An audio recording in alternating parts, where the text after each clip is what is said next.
Alright everyone, welcome back to another episode of Outlast Expert. I hope everyone is doing great today.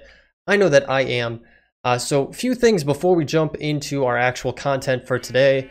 First and foremost, I am on vacation this week, so there are there are less videos going out this week just because of that. Didn't have a bunch of time to get daily ones going, so it really will be every other day. But once I'm back, we'll be on a regular basis going forward. Same goes with streaming. There will be no stream this Friday. I will not be around to actually stream. So once we do get back the following week, we will try to get back on our normal schedule, maybe even throw in a little bit earlier stream in the week than normal to just kind of catch up on things, because I know it has been quite some time since we streamed. On top of that, I do also want to apologize for the last episode. I feel really bad about it. I was not extremely happy with the quality of the output for it. For whatever reason, I was having some trouble using RTX voice, which is a bit of a bummer. I was using RTX voice because it's supposed to be a good way to record your audio, blocking out a lot of the background noise. And for my instance of it, whenever I would be walking through the world, every so often the audio would hiccup for some reason. It would kind of get a little bit laggy, sound a little bit funky. And it just resulted in not the best quality episode in terms of audio. Now, there were a decent amount of parts of it that were fine because I was mainly standing still, so that did help. And ultimately, I didn't feel it worth it to go back through and try to re-record a whole entire episode, especially when I felt like it was such a natural content in the last episode. So, and it seems to be already doing all right, being posted today. So today is Sunday the 9th. So with that out of the way, I should also preference that I did switch back to our normal OBS settings. So what we have been using so far in all of our series, the same exact settings. So I just jumped back to those because I was not going to try to tinker with RTX voice. I didn't think it was worth it. It did sound okay, but it definitely picked up a lot more than what I really wanted it to. So it is what it is. The normal OBS settings will be perfectly fine for our use case scenario.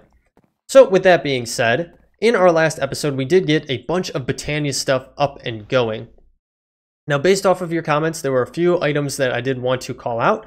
So people were wondering on the automation of our low-grade charcoal, if we were going to integrate it into the system over here. Maybe eventually we will. We already have such a backlog of low-grade charcoal. I don't think it's 100% necessary to get that set up over here. We could easily just pull it over whenever we need it. We can easily just grab some low-grade charcoal, turn it into normal charcoal, and then just plop it into our item hoppers and let it automatically go. Now, what we do need to get going are some more endo flames, another mana spreader, and yeah, that's about it. So we'll get more mana spreaders around here, some more endo flames, and get more mana production. That's ultimately what we do need to do, but I'm not going to do it right now. I'm going to try to keep some of that stuff for later on, maybe a stream or something like that. We can obviously go through and do a lot of that tedious stuff. I do want to jump into some normal content though. And you know what? I never really noticed how this looks from this direction, looking right through this gap of these two pieces of land here, and you can see that tree over there. I never really noticed it, but it actually looks really, really cool. But anywho, so why isn't this working? That's interesting. That should be working. There we go. Huh. Weird glitch there with the daisy, not turning those stone birds into living rock. So, yes, we did do a lot of Britannia things in the last episode, which is awesome. And I'm glad that the hopper hawk actually worked the way that we wanted it to over with our wood production. So that will allow us to generate a lot more wood planks. We do have a bunch of quests that we do need to collect on, so let's go into here first and try to just get some of these filled out. So we did get a Metallurgist Key at some point. So this bad boy actually, I don't know if it'll show you on here. It'll open any lock in the metals category, and it is not breakable, which is pretty cool. But it's interesting that it's showing that you can actually repair it even though it's not breakable. It says it's not breakable. Interesting. But anywho, let's get back out of there. Let's collect the rewards. So we got some monies and an uncommon crate. In a mechanism, we did get a steel casing going, so we got some money, and we did get the enrichment chamber going. That was in the last episode, so that we could get our compressed diamonds so we could get the mana diamonds up and going, because in this mod pack, to get mana diamonds, you can't use normal diamonds. You do need to use a compacted diamond. And I think that's what the enrichment chamber is, right? Correct, if I'm not mistaken. Double check. I think so. Yeah, I think that is what we had used it for. Coming down to Botania, obviously we have a few things. We have the floral fertilizer, so we'll get some of that and some monies. We'll take that. We have the petal apothecary, and holy smokes, there's a lot to read through on here. So create plant life that can do their bidding. Botanius needs a special means of infusing plants with mystical energy. Tossing vines into a cobblestone apothecary will give you an overgrown appearance. Oh, really? But I don't have vines, so... Comparators can detect an apothecary's fullness. Since the petal apothecary can be filled with dropped water, buckets and dispensers can fill buckets, creating a system that automatically refills water in the block. Shouldn't prove too difficult. So, okay, there you go. That was another question that was posted in my comments. If you can automate the filling of the apothecary, the petal apothecary, there you go. There's a whole section right there on it. So pause the video and take a read through that if you're interested. For us, I don't feel like it's worthwhile to necessarily do it right this second. We're not using it that often. It's easy enough to grab a bucket of water and drop it in there. 20 seconds after crafting a flower and after refilling the water, if you right click the apothecary with an empty hand, you can do the same recipe over again. Yes, we knew that. So if you want to read through any of this, feel free to pause the video there and take a peek through. Don't think there's necessarily anything too drastic in there that we need to look into, so that is fine as it is. Let's open this bad boy up. We got some Pismetal ingot? Interesting. Quite interesting. What can we use this for? A CAD case. Okay, so random PS ideas. A spell magazine. Interesting. I'm really not familiar with that mod, so I'll just hold on to it. I mean, it makes the most sense for the time being. It's just to hold on to it, and then we'll kind of figure out what we got to do with it later. So I'm not too worried on it for the time being. I'm going to collect these. Been trying to keep that darker look over here, so I'm trying to keep some of the brighter flowers tucked away where necessary, and keeping some of the darker ones front and center. So with that being said, we're going to move away from Botania for this specific episode. We're not going to be doing adventuring. That's going to be another time, because I want to continue on the path of getting some stuff up and going. Specifically, something that we ran into in the last episode. Well, actually, two things. One thing we ran into the last episode, and one thing that really would just be beneficial for us in general. So the first one that we came upon in the last episode was the precision sawmill. So this boy will allow us to get a higher yield for a lot of our wood output. So we don't necessarily need to be using that saw outside. We could just use this bad boy and get a higher yield. You can get 6 planks from it. Now, I think it would be cool to have up and running, and it is a relatively cheap crafting recipe. I can words today, right? Now, the other thing I did want to do was this crusher. Now, I think that this might be a little bit easier to get to. We just need steel, which would take the most time to get. And I feel like we are a little bit closer to maybe getting this. So for steel, we need a decent amount of steel, unfortunately. So we're going to have to go back down the same path of steel production, which is always kind of a nuisance to remember.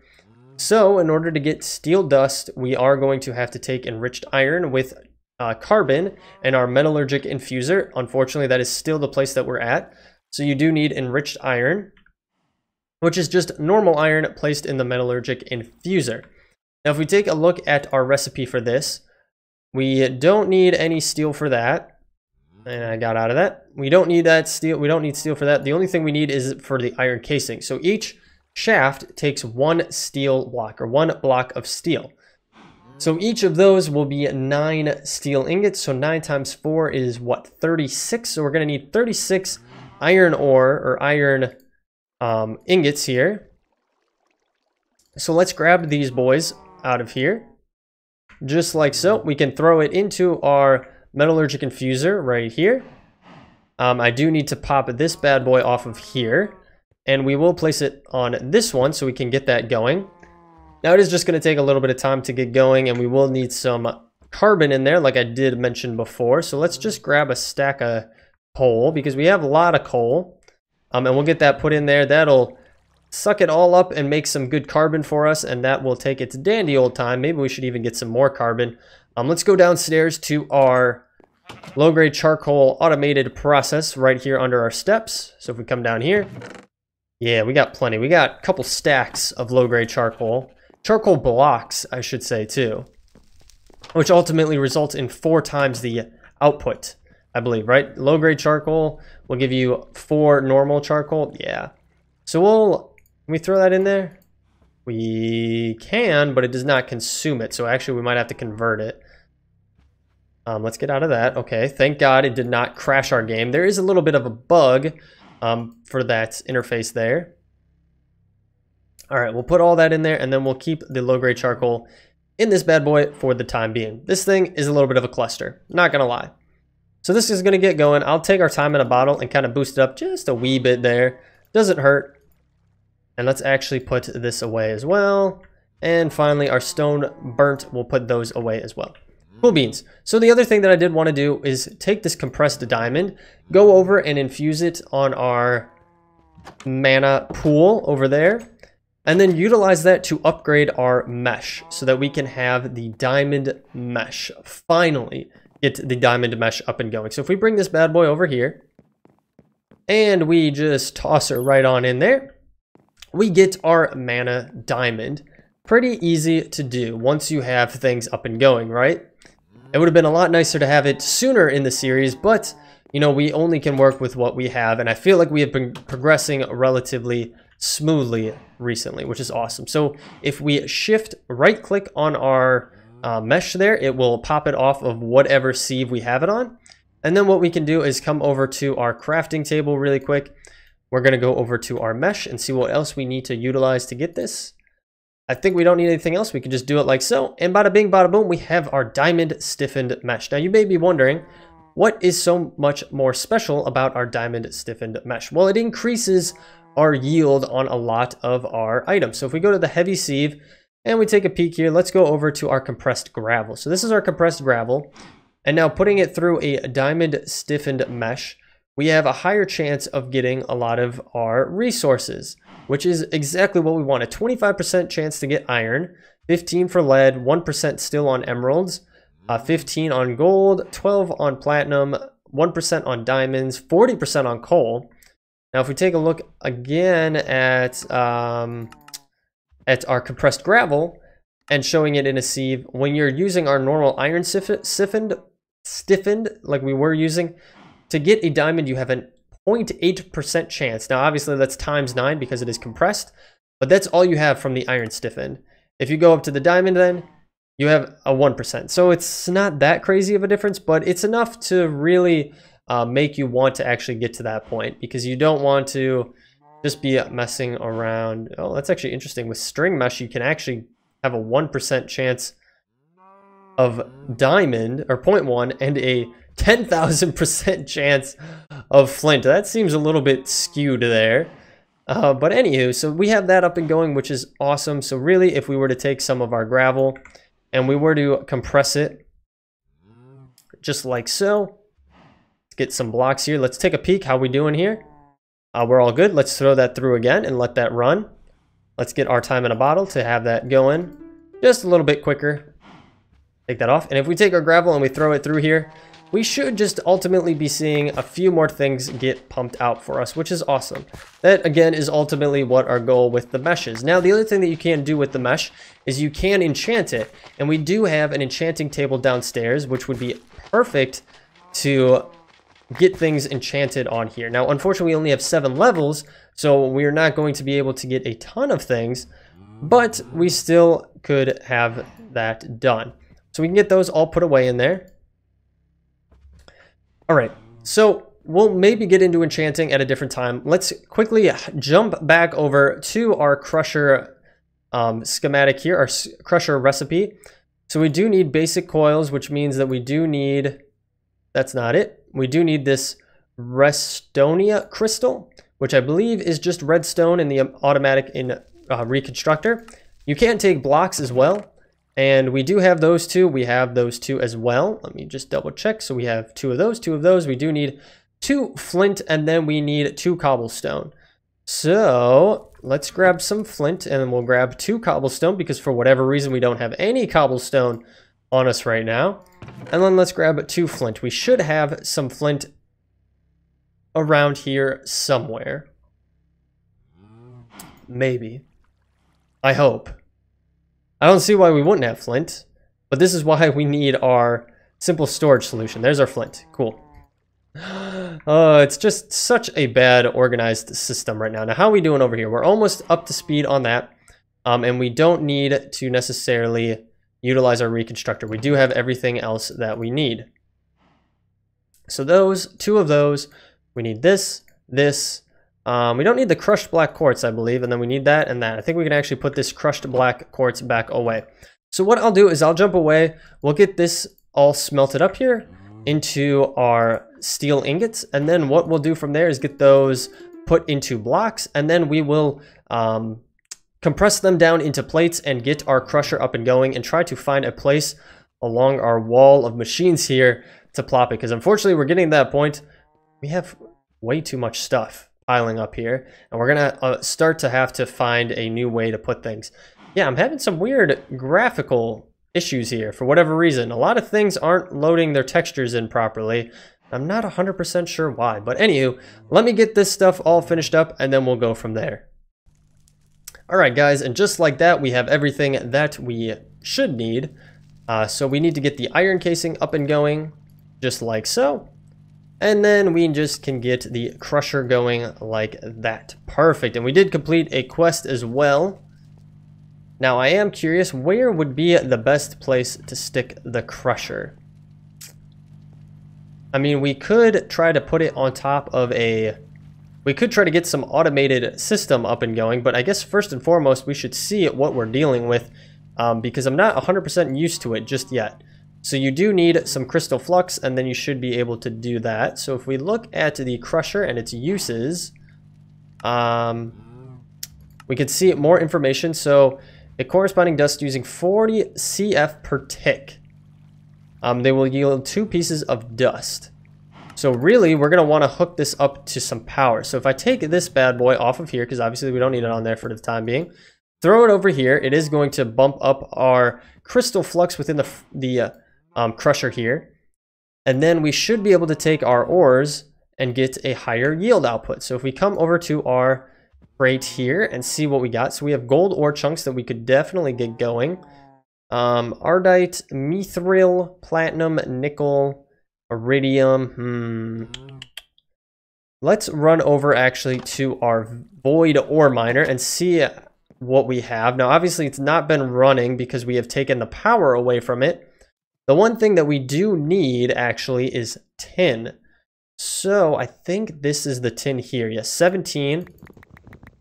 We do need a decent amount of tin. Now I'm going to leave 1 in there so it holds its spot. But we're going to take all of these 16 pieces of tin and come back inside here and throw them into the crusher and see how they do. Alright, so it gets crushed up and it does take 40 per. Interesting, it hasn't bumped down another 40. It's just running at that pace, at that same 40, unless it's regenning at the same amount that it's using. Otherwise, it's just kind of stuck. Let's take this thing off the top. Let's see. Let's see if it's regenning as much as it's using. Yes, okay, so it's regenning at the same exact rate that it was using it up. That's why it looked like it was staying at the same spot up there at the top. It wasn't going fully because it is technically always using a little bit. But realistically, what we used 14 or so of this, so really it should output us around 28 of those. So what we really should get going at some point, and now this might be a different episode because we'll want to think it through a little bit, but really we're going to want to export some of these ores directly into the crusher and then put them into a storage for each one. So obviously we'll export them, crush them, smelt them, then store them to get some automation up and going around that. Now realistically, we're going to need some export pipes on this. We're going to need a furnace, and then we're going to have to pump them back into a storage unit. So that will probably be a future episode, realistically. So we got actually 32 tin from that. Actually, I think we did have 16 pieces if I'm remembering correctly. Now, the other thing I do want to do, actually, since we are in here and we are talking about it, is I want to look up different furnaces. So we had seen before that some of these will give you a better efficiency if you get them crafted up. And some of them will be electric, so you could easily hook them into a power system. So I feel like that would really be the smarter aspect to go about, is to get some kind of better efficiency furnace up and going. Now, I don't know if I necessarily would want a one that hooks into like redstone or any kind of power. And unfortunately, well, we have the induction furnace. Interesting, electric furnace, okay. I feel like our best bet would be to try to get an inferium furnace because that would probably be our best bet. Now, the electric furnace, I think, gives us a better output as well. I think even the iron furnace is better than what we already have. And I don't think we already have one of these in our lineup. So let's move this bad boy. And I'm going to stick it on top of there. Now this right here, we're going to want to upgrade. So let's see, how much inferium do we have? We have a decent amount. Now to get this, we would have to get one of these crystals up and going. Don't think it's worth it just at this point to do it. I think the easiest thing for us to start with is grabbing our furnace. I think it actually got hoppered into our chest here. There we go. And we'll actually stick one of these away. And we'll come over to our crafting station and we will get an inferium one up and going. Just because it'll increase our efficiency by 15%. I think it's worth it at that point. So we'll place that down. Boy, does it not look that pretty. But it should ultimately melt things up a lot quicker than what we were dealing with before. Which is ultimately the goal. That's what we want to have happen. We want to have a little bit better efficiency, even if it's nothing too drastic. So let's put this Spectre coil back down here. And I think we actually have, we have a quest to complete in the Ex Nihilo, the diamond mesh. So the diamond mesh is the same for gravel as iron mesh, but has some other drops for blocks like crushed netherrack, crushed skystone, and so on. So actually, interesting enough, the skystone we can now crush up as well. And I did not realize that. So we have some skystone, I believe, that we could try to crush up. Let's take a look at this. So if we take a look at its use case scenario once again. So there's the nether gravel, the soul sand, the compressed sand, dirt, gravel. It might be in a normal sieve that we have to do it.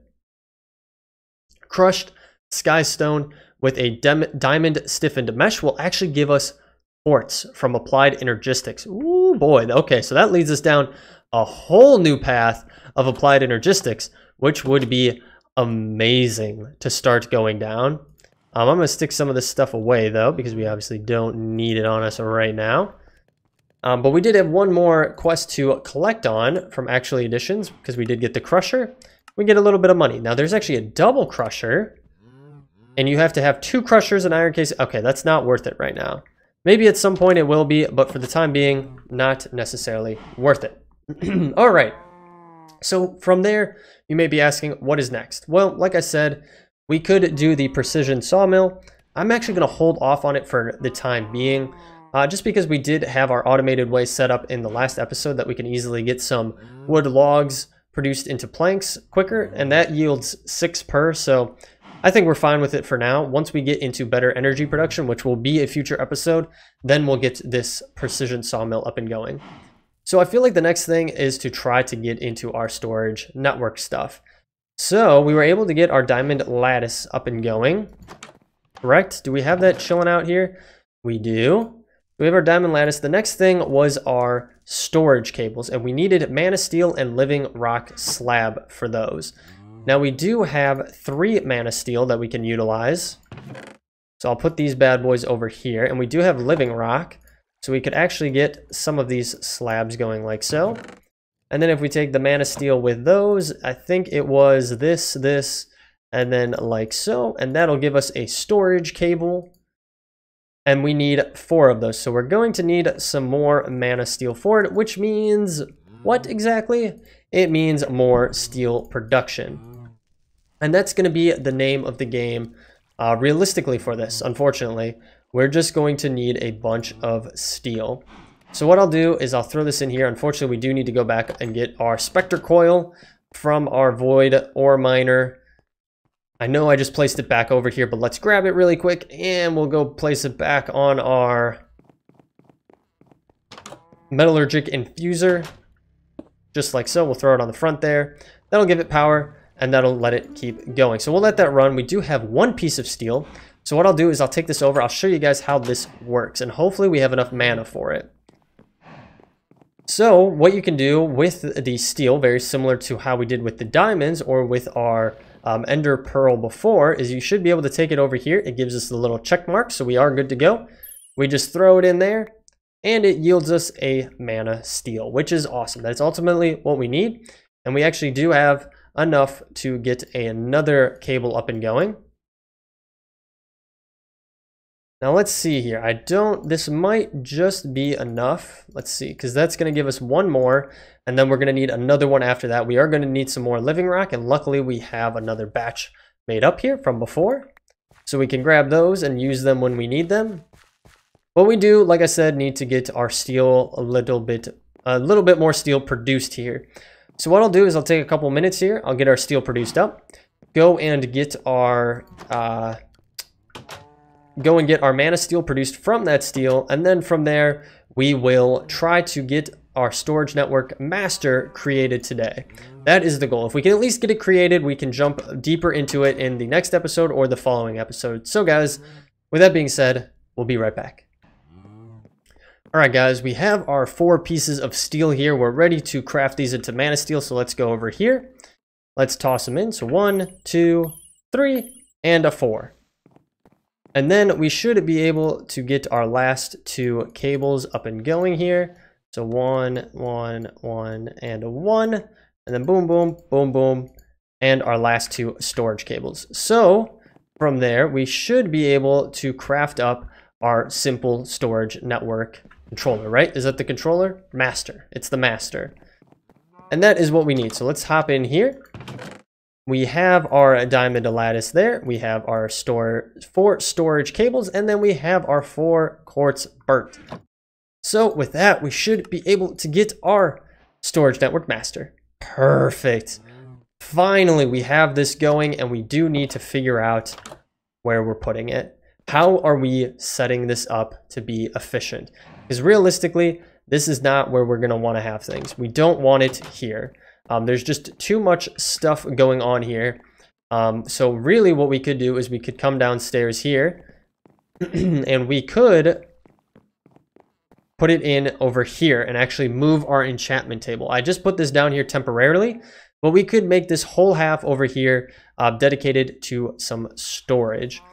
But I am not 100% familiar with our storage network stuff, so let's actually nix this boy out of here.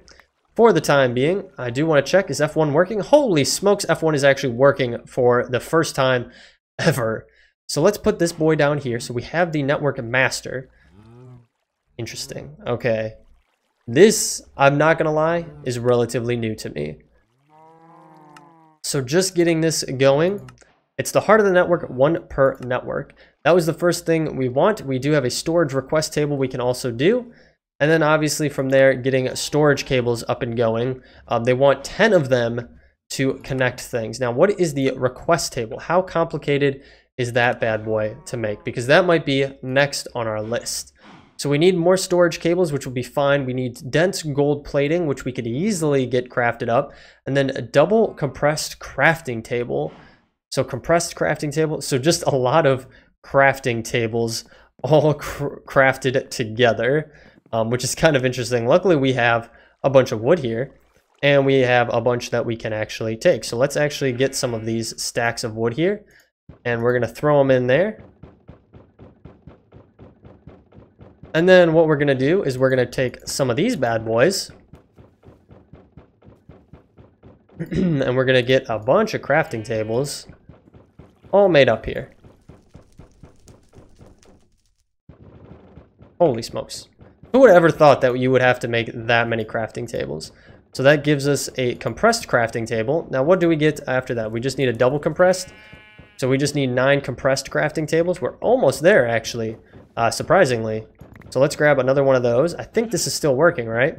So 1, yep, 77, 181. Okay, cool. It is still working. I just wanted to make sure that that system was still functioning properly. So that should give us another compressed, and actually we need 1 more. Let's do that. And luckily we're not going to have a bunch of crafting tables left over. We'll get the double compressed, just like so. And then we need more storage cables. We need some dense gold plating and so on and so forth. But unfortunately, that's going to have to be in another episode because we've already hit our 30-minute time period. So guys, I know it wasn't the craziest episode. We did do a decent amount of crafting. I'm actually going to try to get our screenshot for the episode here, see if this works. It's going to be kind of bland, to be 100% honest with you. But we're getting there, which is awesome. That's the ultimate goal. But yeah, one step closer. That's really what I'm going for right now. One step at a time. That is how this mod pack works. But I hope you all did enjoy this episode. If you did, feel free to leave a like down below, or better yet, leave me a comment. I love reading through all of your comments, and I tried to reply to as many as possible. Again, I will mention that I am out on vacation this week, so there will be a little bit less videos. There will be less videos than normal. Not a little bit. There will be less videos than normal. Pretty much every other day there will be a new episode, so keep an eye out for that. Once I am back next week, we'll continue on our normal schedule. I do stream over on Twitch. I have that link in the description. Of course, since I'm out on vacation, I won't be streaming this week, but again, next week we'll be back to normal. And if you do want to keep in touch with our normal updates around the channel and around streaming, feel free to hit up our Discord, where everyone likes to hang out. Well, mostly me and some other people. But all the updates will be posted over there. So again, thank you so much for sticking through till the end. I will catch you all in the next episode. Thanks. Bye.